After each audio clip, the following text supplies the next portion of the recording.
Bismillahirrahmanirrahim. Assalamualaikum warahmatullahi wabarakatuh. Halo semuanya, perkenalkan saya Rizky Awaludin dan rekan saya Sandi Fajar Alfiansah akan mempresentasikan mengenai materi pengertian dan hukum mempelajari ilmu tajwid. Nah, jadi kita di sini akan mempelajari pengertiannya hingga tujuan mempelajari ilmu tajwid. Penasaran? Langsung saja kita pelajari. Assalamualaikum warahmatullahi wabarakatuh. Di sini saya akan menerangkan tentang pengertian tajwid. Menurut bahasa, kata tajwid berasal dari kata jawada yujawidu taswidan. Tajwid merupakan bentuk masdar dari fi'il madhi, yaitu lafadz jawada, yang artinya membaguskan, menyempurnakan, dan membuat bagus. Pada pengertian lain, ilmu tajwid menurut bahasa juga berasal dari kata al-ityan bil jayyid, yang artinya segala sesuatu yang mendatangkan kebajikan. Sedangkan menurut istilah, tajwid adalah melafadzkan setiap huruf dari makhrajnya secara benar serta memenuhi hak-hak setiap huruf, baik dari segi sifat lazimiyah maupun sifat laridhahnya. Sedangkan ilmu tajwid adalah ilmu yang memberikan segala pengertian tentang huruf, baik hak-hak huruf maupun hukum-hukum baru yang timbul setelah hak huruf mustaqol huruf. Sedangkan menurut beberapa tokoh seperti Imam Jalaluddin Asyuti rahimahullah, memberi pengertian tajwid adalah memberikan huruf akan hak-haknya dan tertibnya, mengembalikan huruf pada makhrajnya dan asal sifat, serta menghaluskan pengucapan dengan cara sempurna tanpa berlebih-lebihan, serampangan, dan dipaksakan.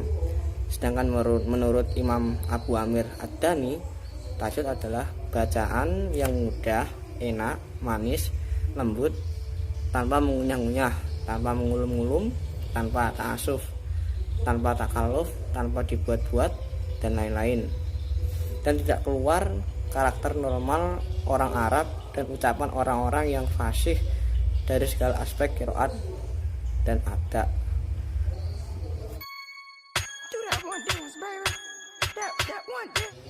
Yang kemudian yaitu B, dasar membaca Al-Quran dengan tajwid. Dalam membaca Al-Quran menggunakan tajwid telah diperkuat dengan dasar hukum sebagai berikut.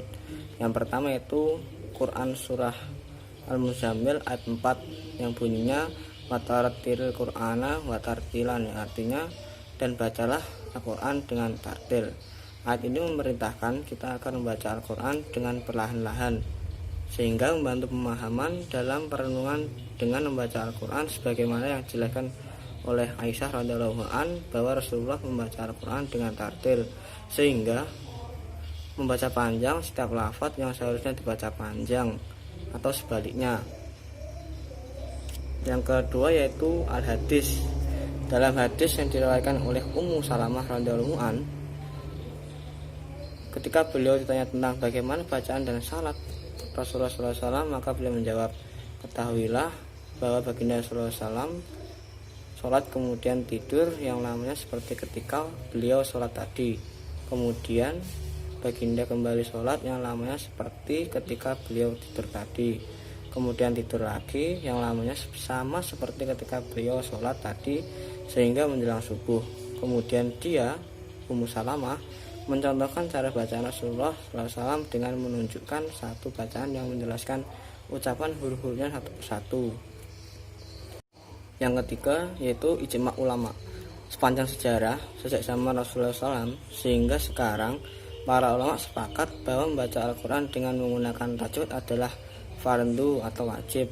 Syekh Muhammad Maki Nasr, pengarang kitab Nihayatul Qaulil Mufid fi ilmi tajwid nihayah, menyatakan sesungguhnya setelah ijma atau sepakat semua imam dari kalangan ulama yang dipercaya bahwa tajwid adalah satu hal yang wajib sejak zaman Nabi SAW sampai dengan sekarang, dan tiada seorang pun yang mempertikaikan kewajiban ini.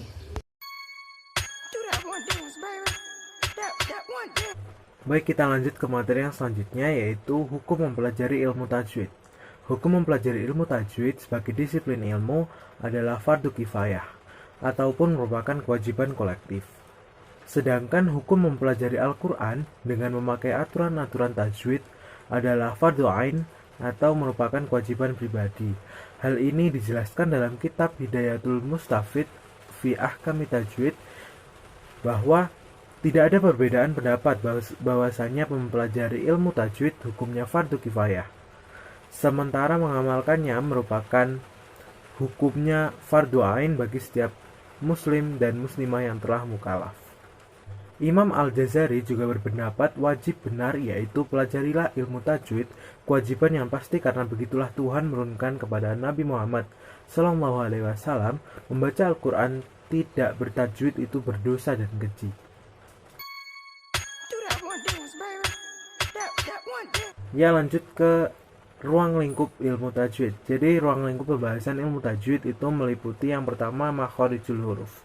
Makhroj huruf itu merupakan nama tempat yang mana tempat tersebut huruf hijaiyah dilafalkan. Lanjut yang kedua yaitu sifat huruf.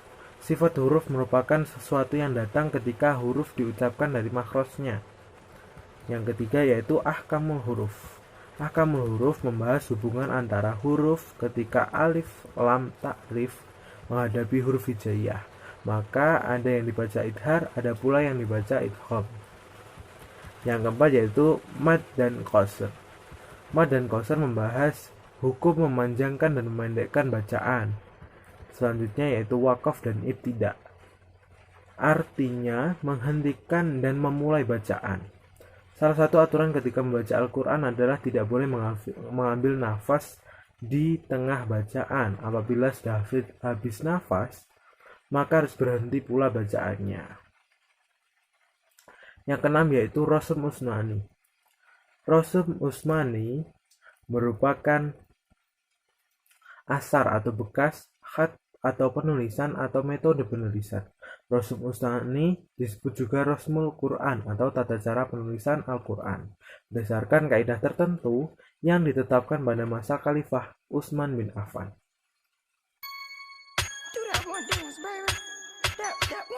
Nah, yang terakhir yaitu tujuan mempelajari ilmu tajwid.